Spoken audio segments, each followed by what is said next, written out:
Hello, and welcome to another episode of Her Head in Films. I'm Caitlin, and I'm your host. On this podcast, I share my thoughts and feelings about the films that I watch.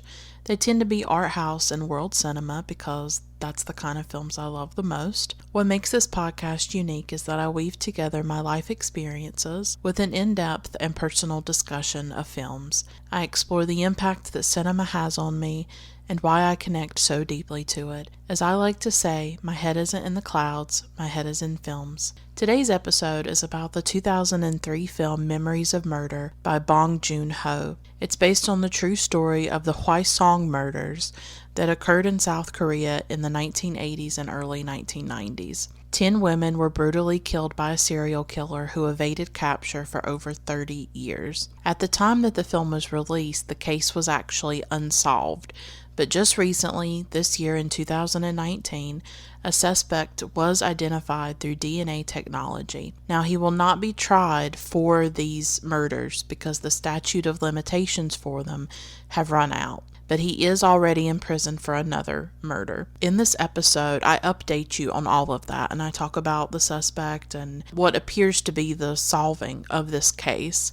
And I also talk about the original murders. I talk about Bong Joon-ho's process of making this film. I discuss specific themes of the film that I find compelling, like the way it looks at the abusive actions of the police officers in the film, and how for me really this story is about violence against women. I talk about my own interest in true crime as well. I do talk about the ending, so there are spoilers in this episode. If you have not seen the film, it will be spoiled for you if you listen to this episode. And it should be obvious, but I just want to tell you, I talk about difficult subjects in this episode, like rape, violence, sexual assault, murder. These are very dark and difficult themes. If you're not comfortable with those things, I suggest that you not listen to this episode. Her Head in Films has a Patreon where you can financially support the work I'm doing on a monthly basis, and you can access rewards and extras like bonus episodes and merchandise. You can find more information at patreon.com/herheadinfilms. That's patreon.com/herheadinfilms. At one level, you get a shout out on each episode. So I'd love to give a shout out to my wonderful patrons, Jenny, Lane, Haroon, Thomas, Kelsey, Aaron, Max, Tyler, Juan, Teal, JD, Vanessa, Spunden, Polina, Olivia, Carolyn, Jesse, Feminist Overlord, and Michelle. Thank you all so much. If financial support is not an option for you, and I definitely understand if it isn't, please consider reviewing the podcast on iTunes and or Stitcher.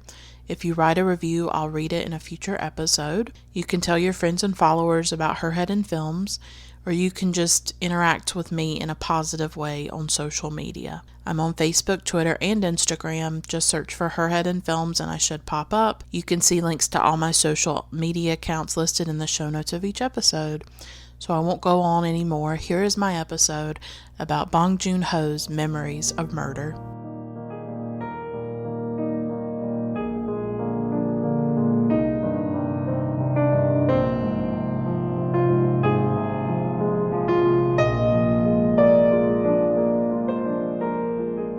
So there was a really interesting coincidence with me covering Memories of Murder at the time that I chose to.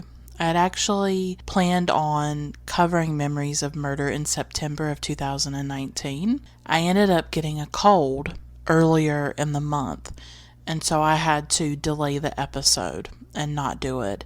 I had already started researching and reading things and all of that, and even started watching the film, but then when I came down with my cold, I just was not able. I didn't have the energy and just did not have the ability to record the episode. And it turned out that that was a really good thing because around the time that I'm supposed to cover Memories of Murder, this huge news comes out that the original murders that the film is based on that had gone unsolved for over 30 years, the news broke in South Korea that a suspect had been identified through DNA. So this case, this string of murders that most people thought would never be solved and that they would never know who did this. And it had baffled so many detectives for so long. All of a sudden, we may know who did it. And it was stunning news. I came across it online and I could not believe it, especially the timing of me doing all this research about memories of murder. And then this happens. Like, there are so many eerie coincidences that happen with the podcast sometimes. And it really freaks me out. Like, just when I'm about to cover a film, this news breaks. It really shocked me. So I was actually really glad that this episode got delayed. And now I'm recording it and I can talk about this development. And I will go into it in more depth in a moment. But before I get into the film, I do want to give you some background information, mainly about this string of murders, some of the information about the suspect, and also Bong Joon-ho's experience of writing the film, making the film, researching it, and all kinds of stuff like that, because I think it's important. Obviously, if you're listening, you've probably seen Memories of Murder. I hope you have, because it will be spoiled for you otherwise.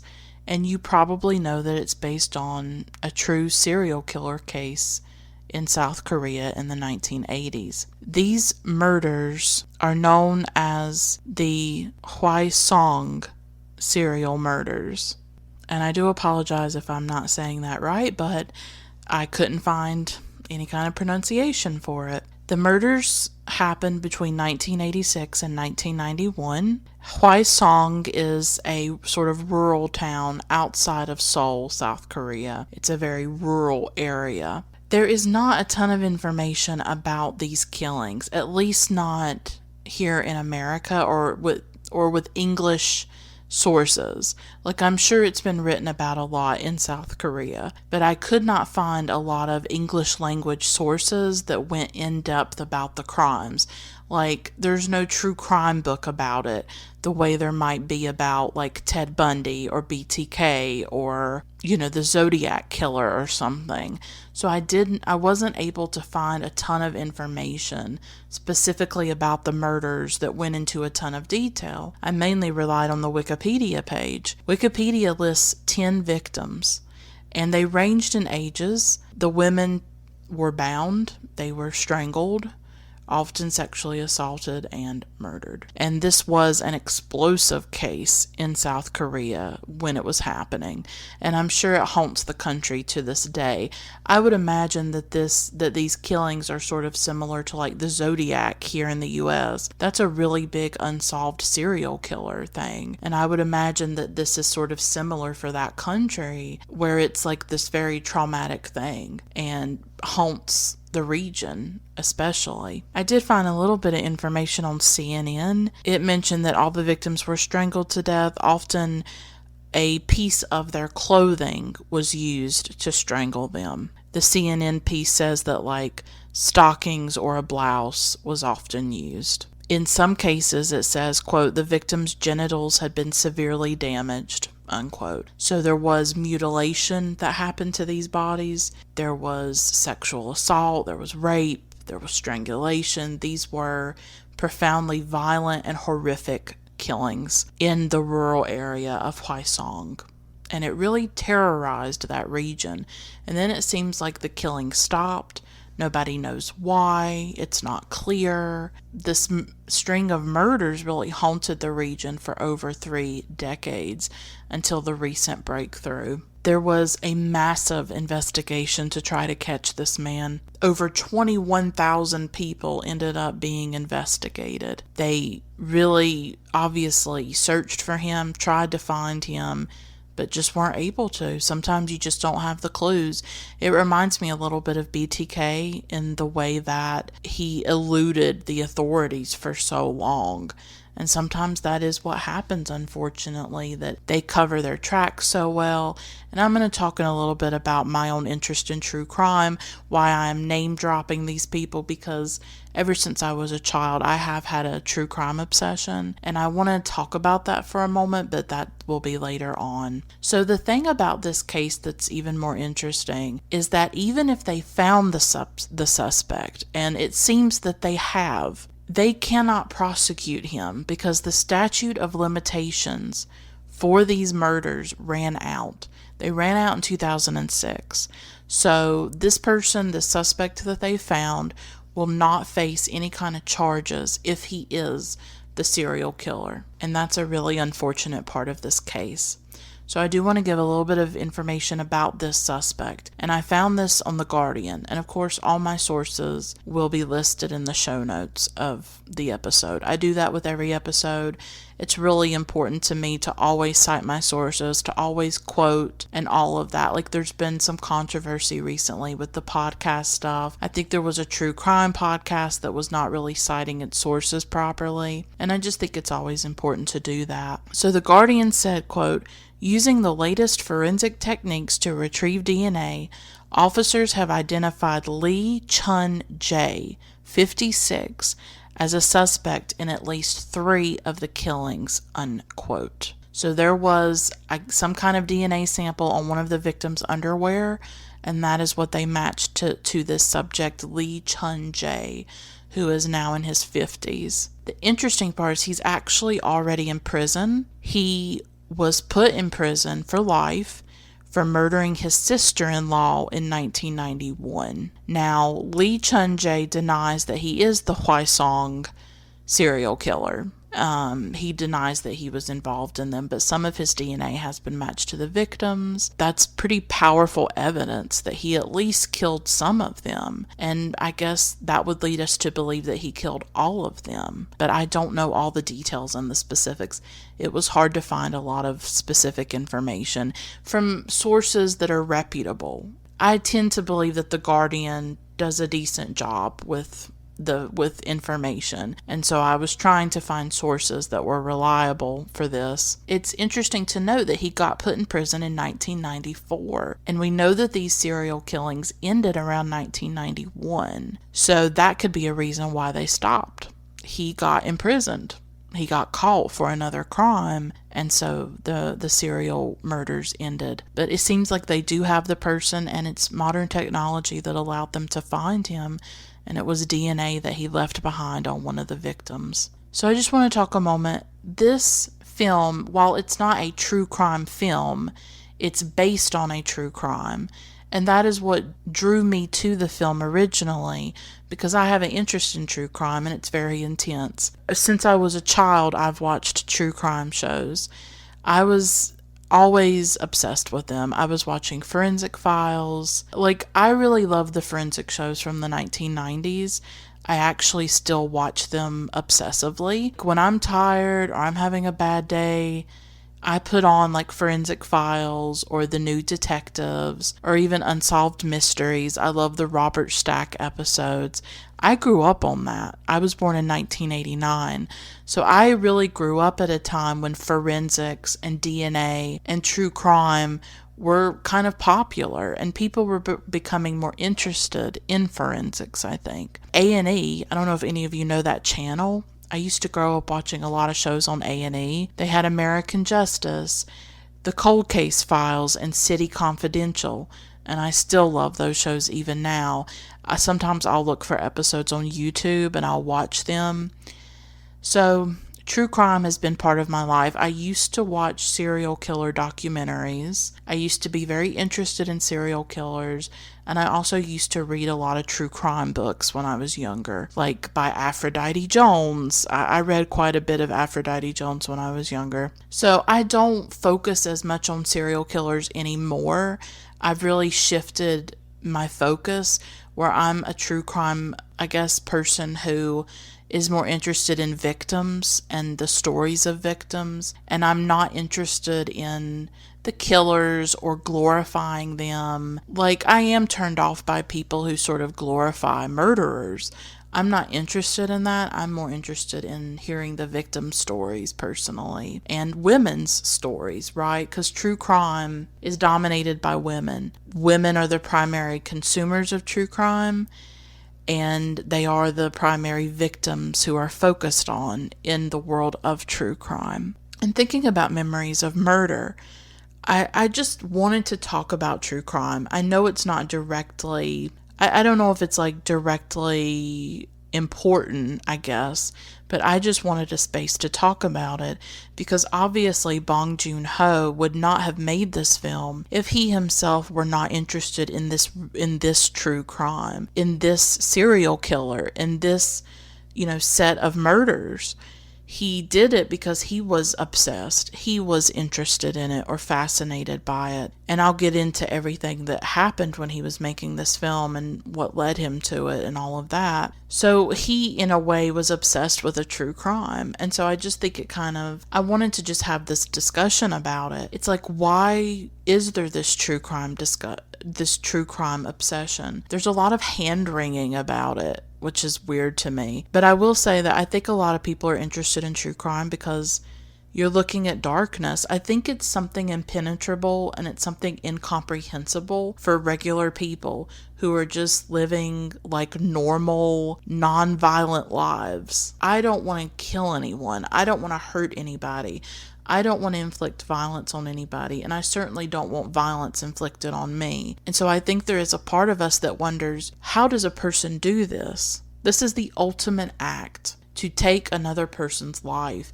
And there are people who do it for sport. There are people who do it for pleasure. And I think for so many of us, that is incomprehensible. But in a weird way, we're attracted to the incomprehensible. Like maybe we think, well, if we keep watching these shows, if we read these books, we'll finally get it. We'll finally understand it.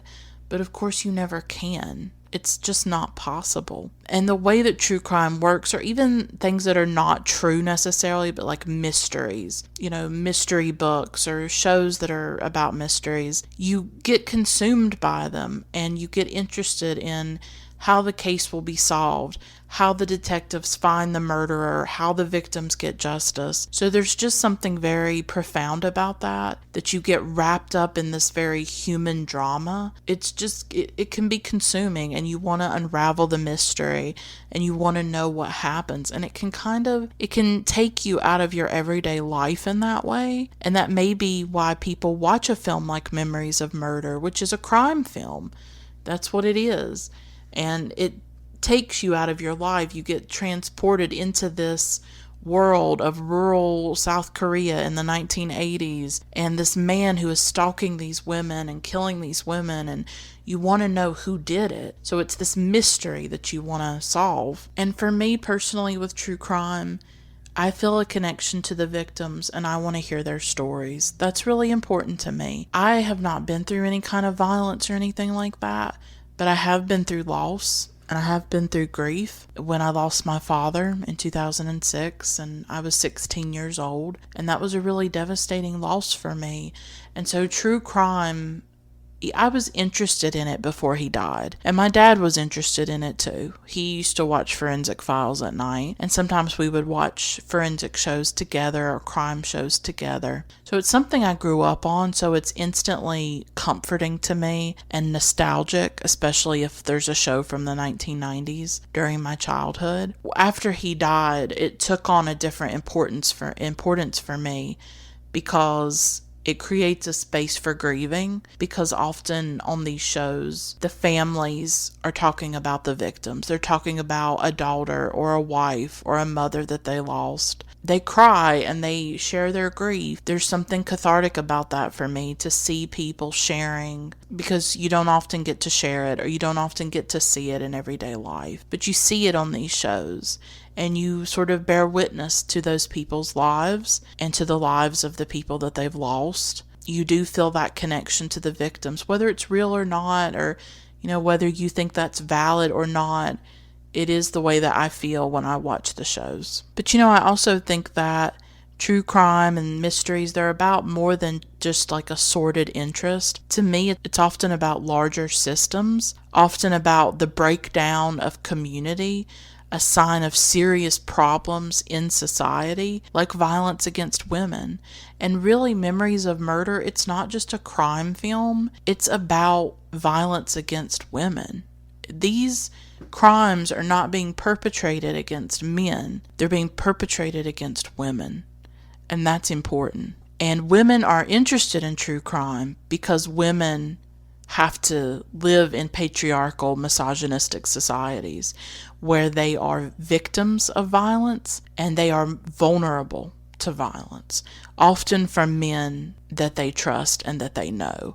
Now, the Hwaseong murders, obviously the victims did not know the perpetrator, and that's a pretty rare thing. Serial killers are rare, and also like stranger violence is quite rare.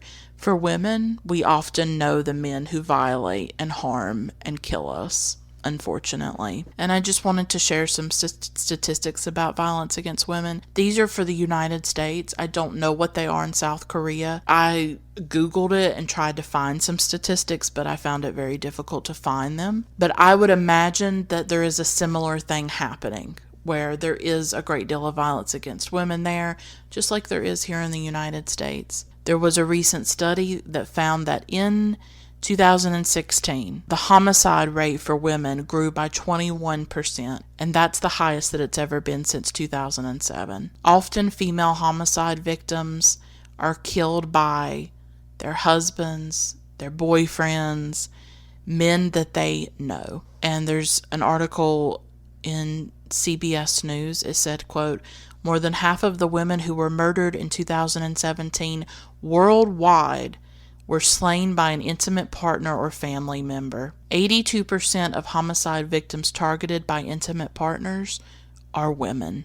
In another CBS News article, it said, quote, for women, husbands, boyfriends, and family members are the most dangerous people in their lives, and those most likely to seriously hurt or kill them, unquote. Quote, while men in general make up the largest percentage of homicide victims worldwide, 80%, women are far more likely than men to be targeted by intimate partners or family members, unquote. So violence against women, it's a problem worldwide. 30 years after the Hwaseong murders, women are still being murdered by men on a fairly regular basis. Thousands and thousands of women are dying every year around the world at the hands of men. That's the point I'm trying to make to you. The murders in Hwaseong could not happen without misogyny, without sexism, without a hatred of women. And I'll get more into that later when I'm talking about the film. This man hated women. There is no other way that you can mutilate a woman, that you can insert things into her vagina and into her body without hating women deeply. The hatred of women is at the heart of this for me. It's at the heart of true crime, and it's at the heart of this film. Even though this film is not necessarily about the victims, and that is a critique that I have, which I'll get into.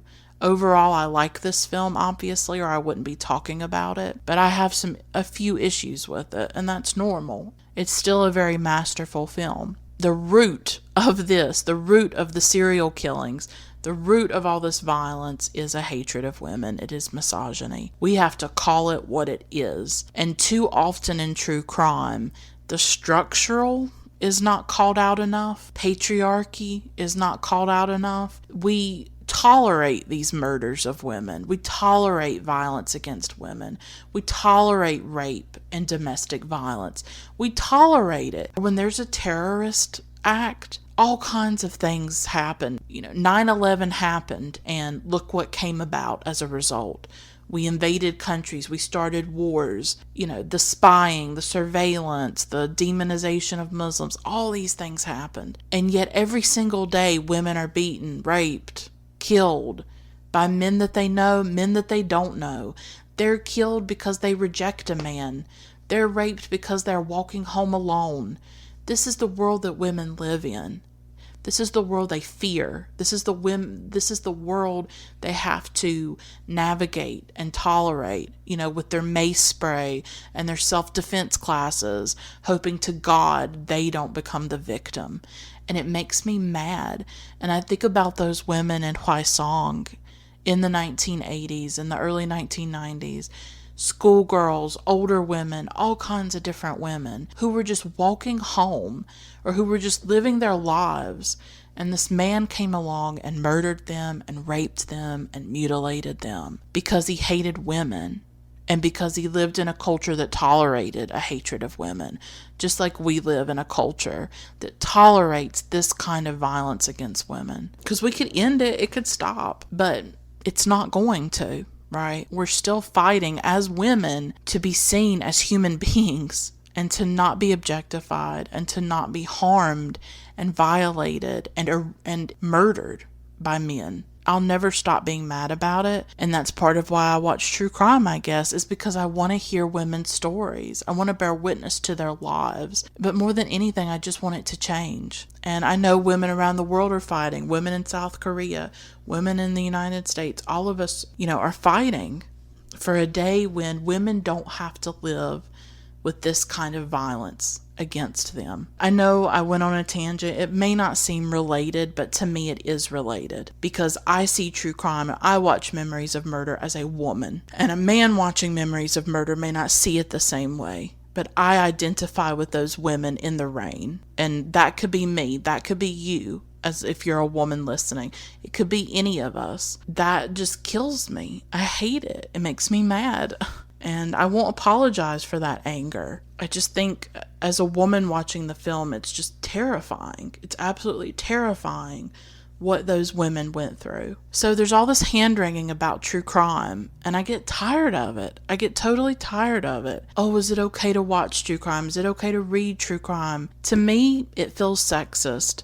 Because anytime that women like something, anytime women are interested in something, it's automatically denigrated and devalued. It's automatically seen as lesser than. It's automatically seen as frivolous and shallow because women gravitate to it or are interested in it. I'm tired of people shaming women for being interested in true crime. I'm just tired of all these hysterical think pieces about how unethical it is. People have been reading about crime for centuries, all the way back to the 1800s and Jack the Ripper, and then you have the golden age of crime novels. Think of Agatha Christie. I don't see the same concern over things that men are interested in or things that matter to them.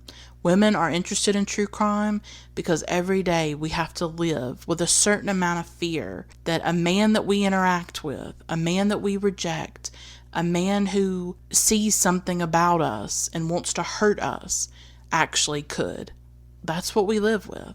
That's what so many women live with, is that their husbands, their fathers, their boyfriends, their neighbors, whatever, want to hurt them or kill them, and that it could actually happen to them. That is a very real possibility in women's lives, and I think a lot of women listen to true crime or read true crime because they're looking for the signs, right? They're looking for ways that they can avoid it. I mean, whether that's possible or not. Also, I think they care about the victims because they see that those women, they could be those women. They could be that woman in that story. That could happen to you. That could happen to me. And so maybe this true crime, it's a way to not be so terrified, to engage with the subject in a way that's a little bit safer. So onto the film. I know I went sort of on a tangent, but to me it's important. Bong Joon-ho and the making of this film. I want to talk about it for a minute. I read some of this book called Bong Joon-ho by Jung Ji-yoon, who was the editor of the book, and learned a lot in the process. Bong Joon-ho recently has become lauded, right? He just won the Palme d'Or for his film Parasite. Memories of Murder was a crucial film in his career, but the thing is that he did not start off great. His first feature film was not a really big success. Barking Dogs Never Bite is what it was called. It didn't do great at the box office, according to this book. And so he has to sort of recalibrate after that failure. And he decides that because he's been interested in crime films and for a lot of his life, that he's going to focus on a crime and put that into a film.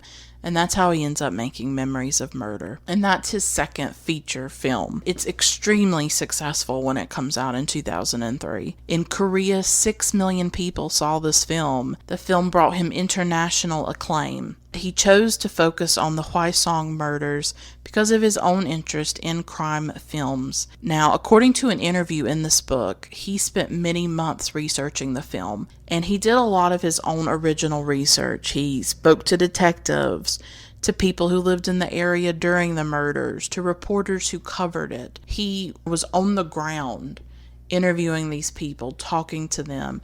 And I think he took it really seriously, like the ethics of making this film about a really traumatic incident in the history of South Korea, right?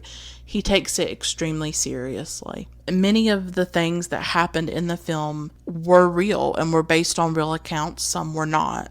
So it's a mixture of fact and fiction, like most films, right? Not every single thing is going to be what exactly happened. Some things that were true is that there were victims that reported women who survived this man and were able to get away. There were victims that reported that he had very soft hands. That detail is true. Some of the victims did have items inserted into their vaginas and into their bodies, unfortunately. That is true. There was a real incident where a mentally handicapped person did get hit by a train after being interrogated by police, which happens in the film near the end. So that was also inspired by a true story. So those are just a few examples. And Bong's research really became all-consuming. He says that he was deeply invested in the case and very emotionally invested in it. At times, he even sort of had delusions that he might catch the killer. It took a real toll on him. He said that at one point he received these strange calls that scared his wife, where the caller was asking if he was working on a film about the Hwaseong murders, even though this information was not widely known, because he was just in the beginning stages of the film. He was working on the script and doing research. So how did this person know that? He said that if a stranger came on set while they were filming, he would feel scared or unsettled by it. I think he was worried at times that maybe the killer was after him. I mean, I think he says that in the interview. And I think that's just an example of sort of how emotionally draining this experience was for him. That he sort of had some of this paranoia or these delusional thoughts that like, oh, I'll catch the killer, or the killer knows what I'm doing. I mean, if the man that they've caught for it really was the one who did all of the killings, he was already in prison when Bong Joon-ho was making this film. Like, he had been put away in 1994. But it just shows you how wrapped up he got in it, how it haunted him, how obsessed he became with the story. And he, I think on some level, thought the killer might see the film. And I think that plays into the ending, which I think is probably one of the greatest endings ever, and I'll definitely talk about it in detail. So, our cast, I just want to go through our cast and characters.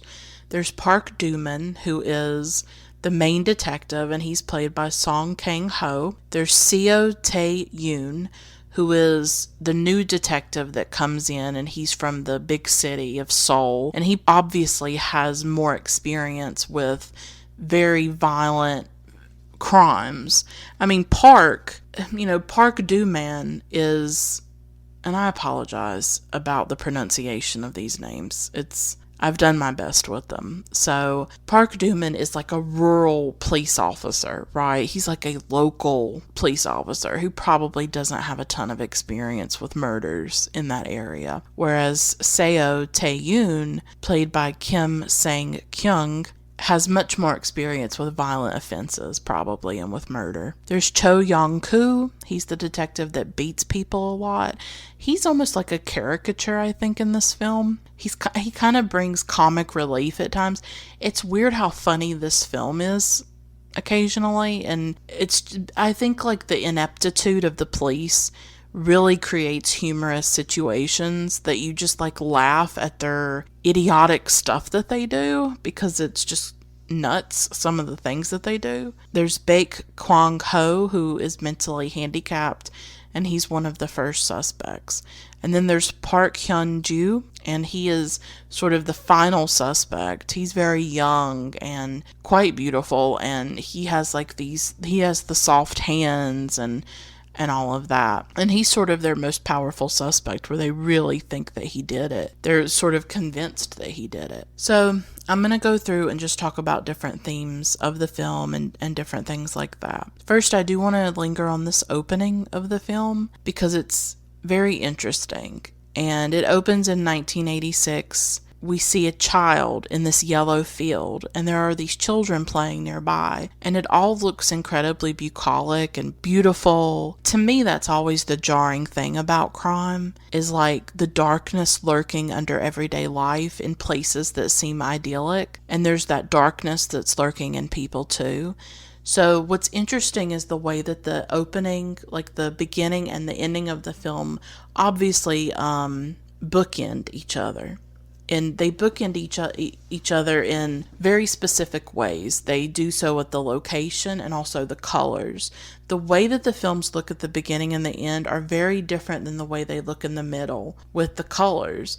Because at the beginning and the end, you have like the yellow fields, you have the big blue sky, you have these incredibly bright colors near that drain pipe where one of the bodies is found at the beginning. And in the middle, the colors are muted and dreary and dark. It's like grays and like dark greens and very muted colors throughout much of the film. And then you have like this burst of color at the beginning and the end. And we're immediately introduced to one of the main characters. Really, he is the main character, and that's Park Dooman, this detective. He arrives at the site like on this tractor, so you already have a sense of like, oh, this is a rural area. This is like, these are cops who probably don't have a ton of experience with these types of crimes. And Park shows up and he goes over to the drain pipe, and we see this woman who's in it. She's dead, she's naked, she's bound in this drain pipe,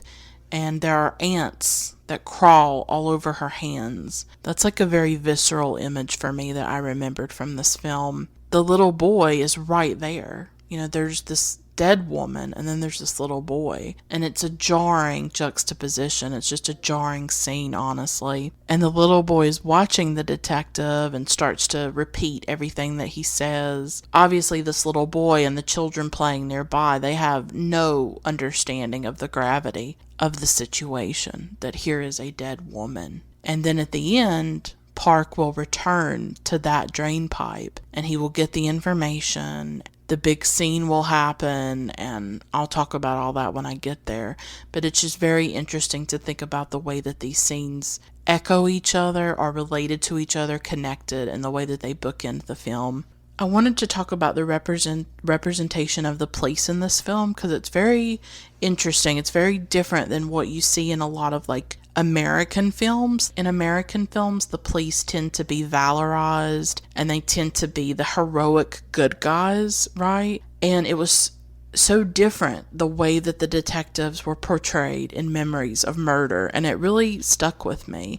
And I also think that the police are, in this film, they're very much an extension of the government too. They're very much an extension of state power and government power. They are completely inept as a police department. It's shocking. I mean, it is the 1980s, so it's a different world than it is now. But Park, and I'm going forward, I'm going to call him Park. That's our main detective, Park Dooman. He thinks that he can look at someone and tell if they're a killer. Like, he's going totally off instinct instead of like reality and evidence. There is a great deal of police brutality and violence. They beat suspects. They get false confessions out of them. They are just completely impotent in a lot of ways. And they have to use like this brute violence in order to accomplish anything, which is not much. They don't accomplish much at all. They deploy a lot of dirty tricks and tactics to get false confessions from the suspects. They take advantage of the mentally handicapped young man in this film who becomes a suspect. They beat him and all kinds of things like that. These detectives really come off as desperate and like ill-informed, and they really are as violent as the men that they're trying to put away. You know, who are the police and who are the criminals in this film? Often it seems like they bleed together a lot of the time. There is an important historical context to this film, and Bong Joon-ho talked about it in that interview from that book I mentioned. People who in that book wrote essays about memories of murder talked about it as well. There was a military dictatorship in the 1980s in South Korea. There was a great deal of state repression of protesters of any kind and of like any dissent. It was not tolerated. There was torture of, these student protesters and things like that. And a writer who I really love, and she's gotten a lot of fame, is Han Kang.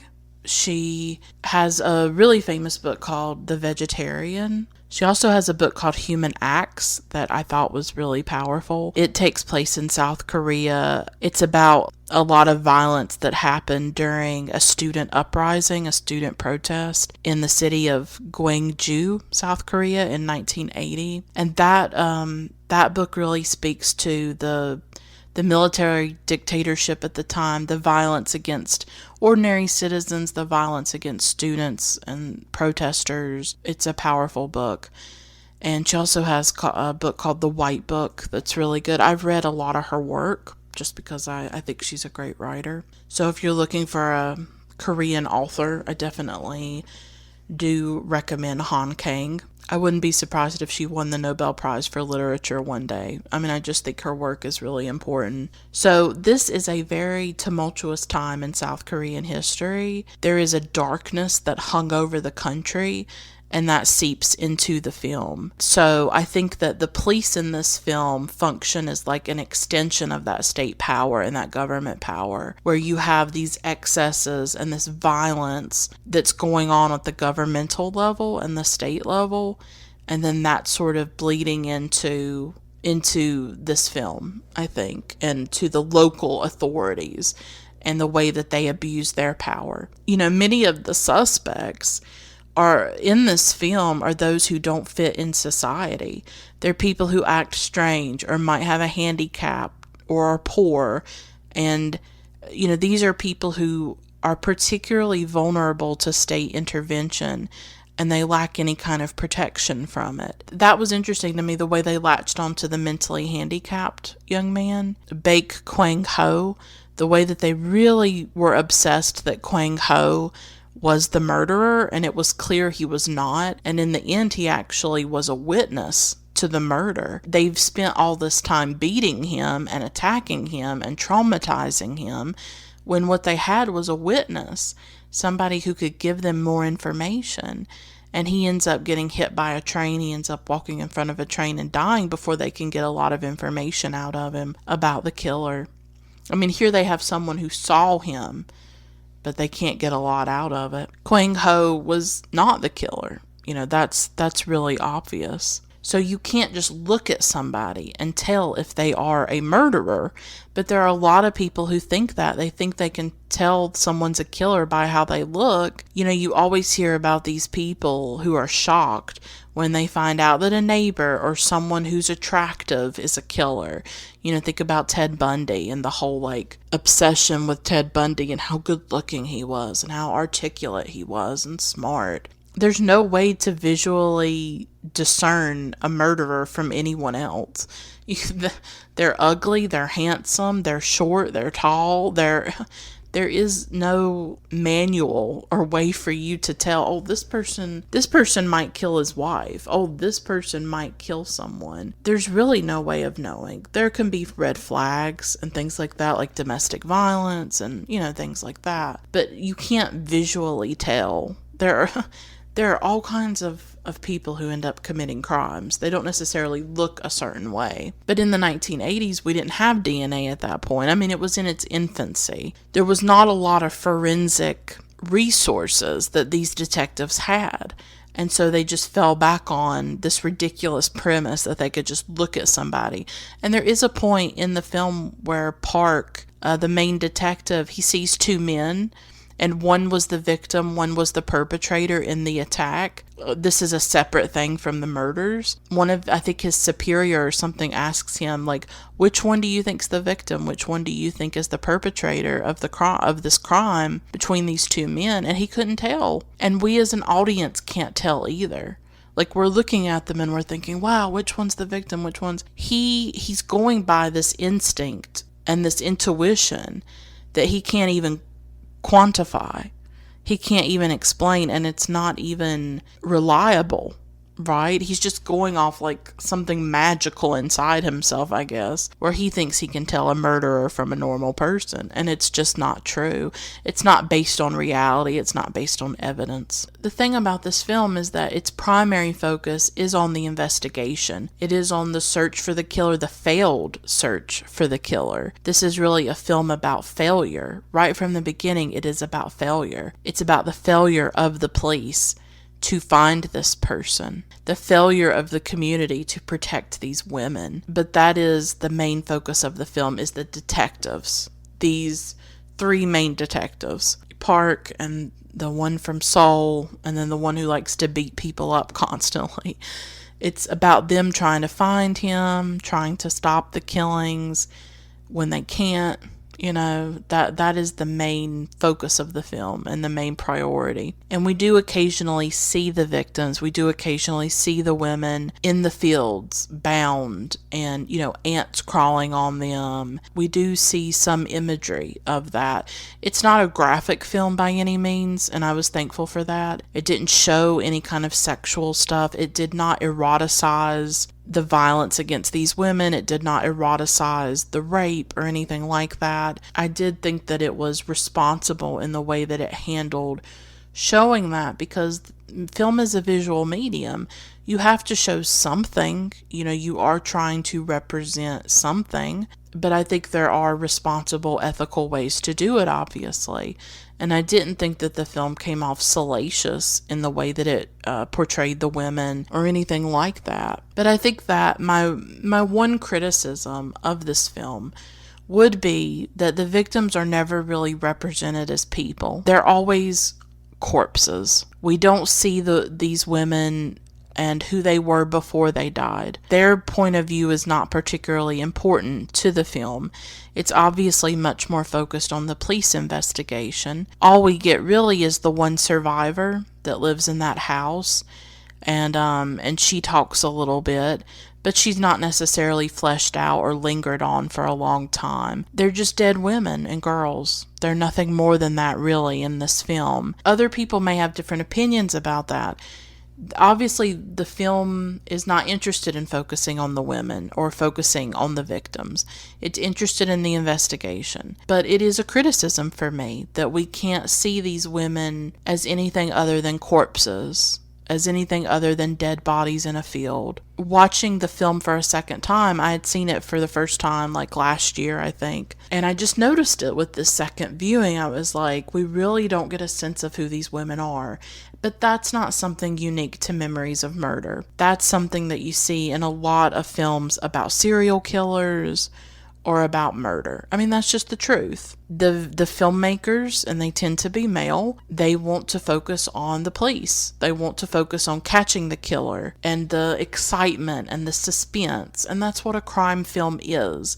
So my criticism could be unwarranted. Should I really be criticizing something that's not the focus of the film? This is a crime film. It's about the police. It's about the detectives.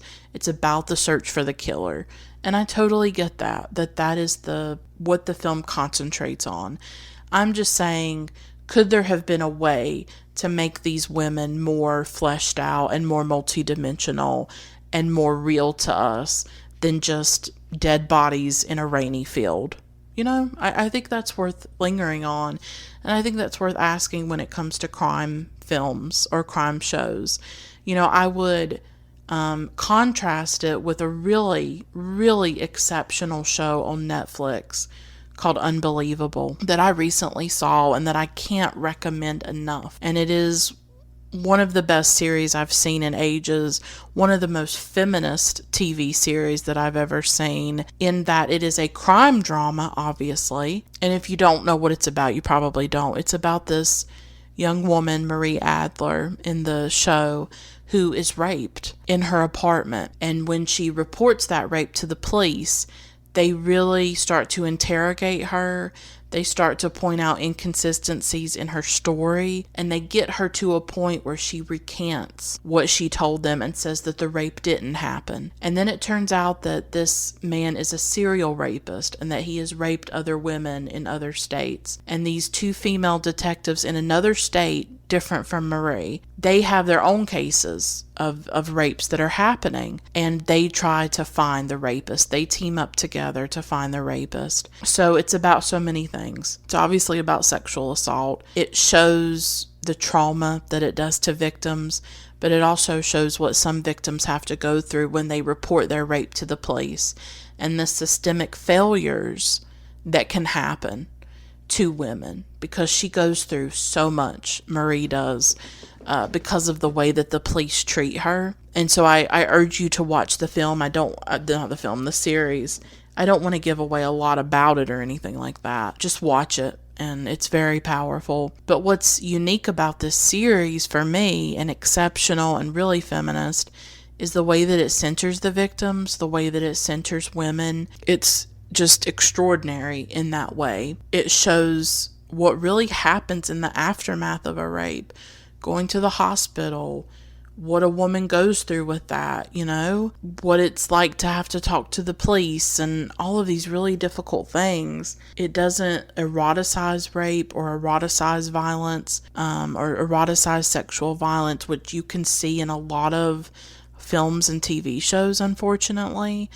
So it's just an exceptional show. If you're interested in something that really centers women and their experiences of sexual assault, then you need to see Unbelievable. But that would just be my main criticism with Memories of Murder. I love the film. It's certainly not, deficient or anything because of my criticism, but it's just one thing that I noticed. Just wish that these female victims could have been given a little bit more space in the film, that we could have gotten to know them a little bit better, and that they could have been more than just corpses. And that just tends to happen in a lot of shows and films. The dead girl. They're just dead women, and they don't get to have a voice. They don't get to have a life on the screen beyond their murder. And it's unfortunate. So I have to be honest when I talk about a film, and that is my main criticism of this one. And I also got to thinking about, the survivors of the Hwaseong rapist, killer. It seems like there were some people that survived the attack, that he may have started as a rapist and then went on to murder. And so there were women out there who had survived him and escaped him. And then obviously the families of the victims, and you think about the added trauma all these years of him being out there and of this case not being solved. It sort of brought to mind for me like the Golden State Killer, which has become such a big case the last few years. What was so traumatic for the victims of that man, and he was both a rapist and a killer, was that he was free. He was out there, and they didn't know where he was. He had not been caught. He knew where they lived, some of them who still lived in the homes, and that added a whole other layer of trauma and fear to their lives for so long, for decades. And obviously the victims' families and all that in Hwaseong, I'm sure they had to live with that too, of he's out there, we don't know where he is, we don't know if he's hurting more people, and that's just like terrible. The end of the film brings a potential suspect in Park Hyun-gyu. He's like a younger man, and he has like the soft hands, and it's really possible that he could be the killer in the film. We're not quite sure. Throughout the film, the detective, Seo Tae-yoon has been like really level-headed, and he's not prone to like attacking suspects or anything like that. He's very deliberate in the way that he investigates, because he has more experience than Park, for instance, right? But he really believes that this guy with the soft hands is the killer. And he reaches his breaking point And I think you see in the detectives, you see that obsession and you see the fury of their own fallibility, the fury of their own incompetence and failure. Because that's what these detectives in particular are having to deal with. I think it's often why they resort to the violence and the torture at times, is the desperation that they feel. That here they are, they're these men, and men are supposed to be powerful, and especially policemen. They're supposed to be able to solve these cases and get the bad guy, and they can't do it. They are complete failures as police officers and as men in this film. They cannot find the person who did it. They can't get a good confession. They can't, they're investigating all these people, and as we know, over 20,000 people were investigated for this crime. There was a massive search for him, and nothing is coming together for them. And you can feel the frustration. You can feel the toll that it's taking on them. It's almost similar a bit to me of like maybe the toll that it was taking on Bong Joon-ho. In a way, he as a director sort of takes on the role of the detective. I mean, that's what he did, right? He went back, he interviewed witnesses, he interviewed reporters, interviewed people who lived in the area when the murders happened. He's almost re-investigating the film as he's researching and working on the script. And then through making the film, it's like he's undergoing his own forensic investigation into this case. And he becomes both detective and director. And it almost feels like the frustrations that we feel in these detectives, the fury and the anger and the sadness and the desperation and the emotional volatility and the emotional investment that these detectives feel in the case. It's almost like these are emotions that Bong Joon-ho himself is feeling, and that he channels into these characters, that they come to embody and represent some of his own emotions about the case. The detective starts beating Hyun-gyu, the man with the soft hands, and he's beating him on the train tracks. And it's interesting, as he's attacking him, he asks him, "Are you human?" I thought that was a fascinating question. That he says to him, "Are you human?" And there's this huge tunnel that looms in the background of this scene, and it seems to be a fitting metaphor for this case.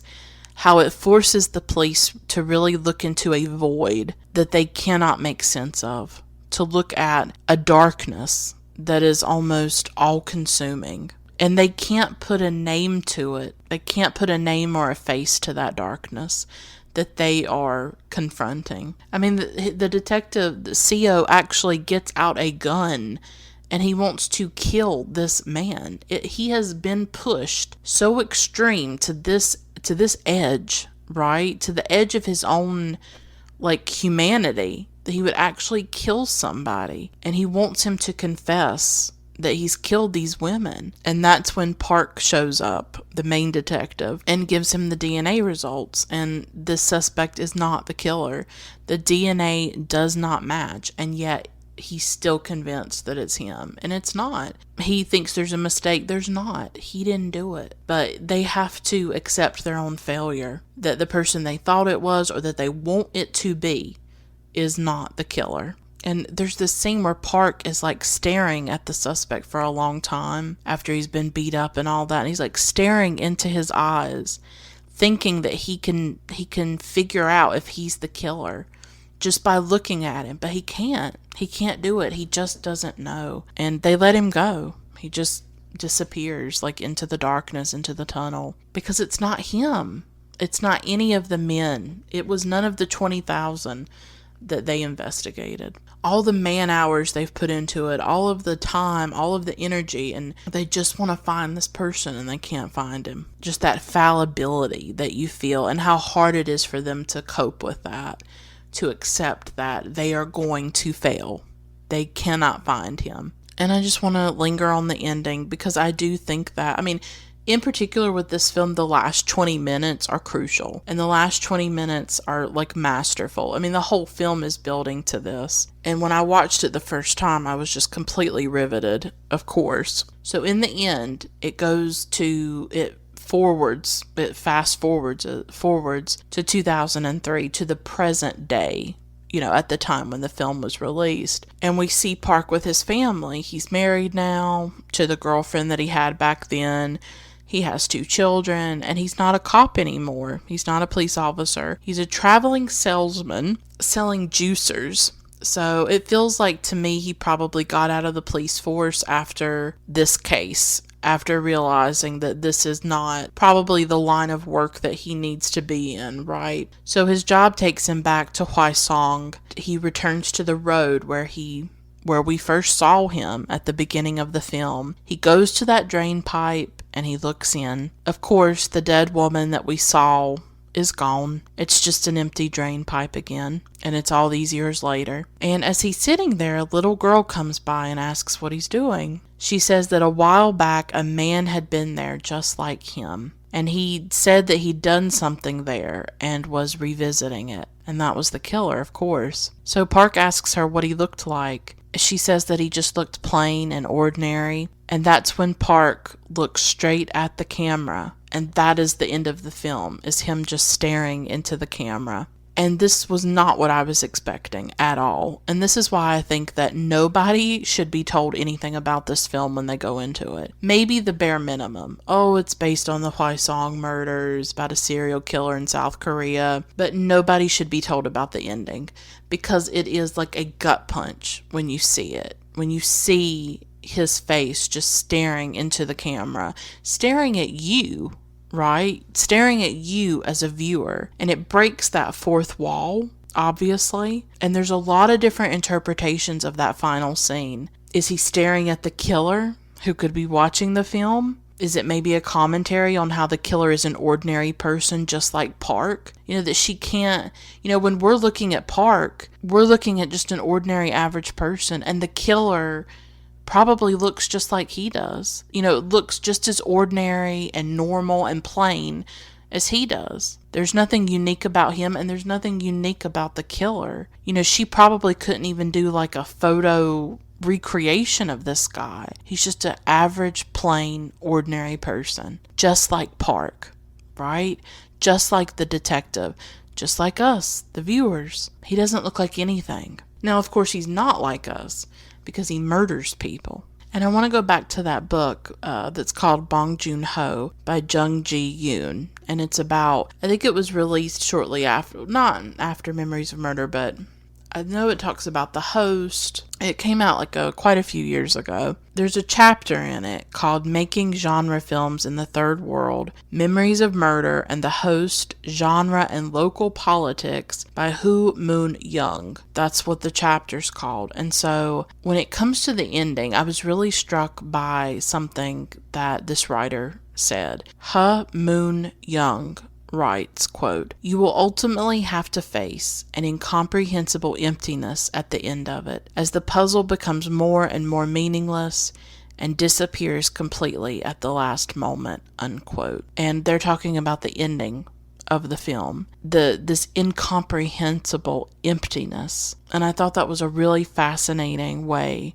to describe the ending. There is an emptiness at the end of the film. There is a discomfort on the part of the viewer, a discomfort with our own unknowing. We have to confront the not knowing. We have to confront that incomprehensible emptiness. We have to confront this void, this absence of resolution, because it's a film that is not resolved. Most crime films are resolved. They put a bow on it at the end, that we know who did this.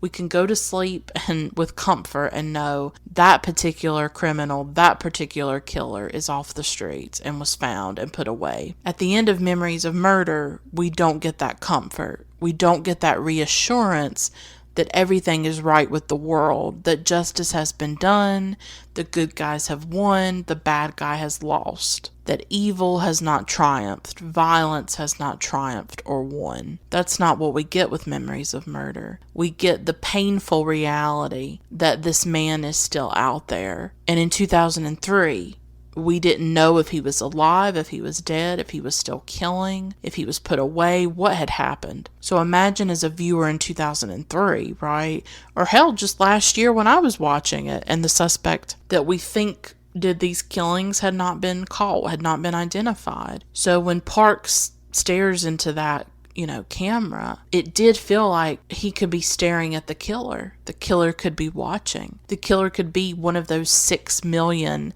South Korean people who went to the movie theaters and saw Memories of Murder. He could be sitting there right in the dark, staring at the screen. And it's eerie and it's chilling to think about. Or maybe Park's looking at us saying, "What are you doing? Have you found him yet?" Like imploring us to keep searching. What are we going to do now? There's so many ways that you could interpret that stare and the way that he breaks the fourth wall. He's looking at us, the audience, right? That's interesting. His gaze is on us. Like the whole time we've been watching the film, we've been gazing at him. We've been watching him. But that gaze is returned to us as like a group, as a culture, as a society. It's almost like staring back at us and saying, I don't know, I think you could interpret it different ways. He puts that gaze at us, like now it's on us. Now the ball is in our court to find this person. His work is done as a detective. We're at the end of the film. It's done. He is done. He is not even a detective anymore. Now the ball is in our court. Now it's our responsibility to find this person and to make sure that he is stopped or that the victims have some kind of justice. And the look in his face and his eyes is one of anguish. Like maybe it's anguish over his own fallibility, his own failure. That here's this little girl who saw the killer and he couldn't find him. He couldn't stop him. And so there's like a torment in Park's face too of what he did not accomplish, what he was not able to do as a detective. And that was his one job, was to find who did this and to stop them. And he could not do it. And so we stare into his eyes at the end of this film. We're looking at him and he's looking at us. It's this very intense moment. I mean, I think it could be one of the greatest endings ever done. Like, I wasn't expecting it. It was shocking to me. It was chilling and haunting. I mean, I still think it's haunting. And from what I remember, like, his eyes were kind of glistening. Like, he had tears kind of in his eyes. And what I love is the open-endedness of it, is that there could be so many different interpretations. And I'm sure people listening have their own interpretations or their own thoughts about it. But he failed those women. The whole society failed these women because they created a society where women could be murdered in this way and who could be killed this way. They had items inserted into their vaginas. It was truly degrading. Pieces of a peach, a ballpoint pen, a spoon. The misogyny is breathtaking. The amount of hatred one must have for women is appalling. And it must be massive, that hatred, for him to have done what he did to those women. And of course, that kind of hatred, the hatred of women, never gets talked about with these crimes. It never gets spoken. It never gets put in those terms. And these women were failed all around.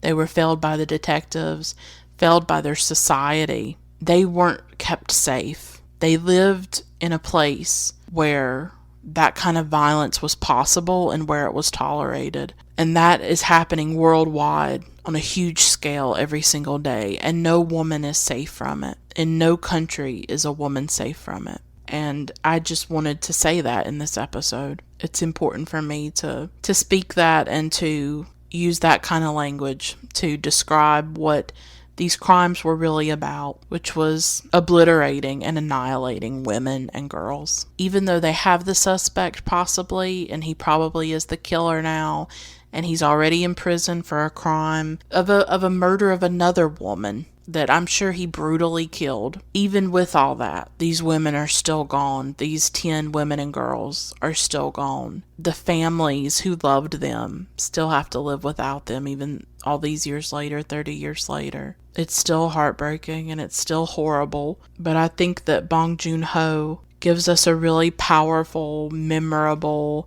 visceral film that's looking at so many things, that looks at this violence against women, but also looks at this very dark time in South Korean history, a time of military dictatorship and state repression and state violence that really extends through these police officers, shows the torture and interrogation of suspects who are really vulnerable people, who are targeted because of kind of what they look like and because they don't perfectly fit into society. They're sort of misfits or outcasts. So we see the danger of that, the danger of the abuse of power. So I do think the film does a good job of showing some of that systemic stuff and showing you some of the larger picture of showing you this small province, this rural town, and then a bigger picture as well of what was happening with the government and the military dictatorship and all that in the 1980s. But really, I think at the end of the day, it's about the heart of darkness, right?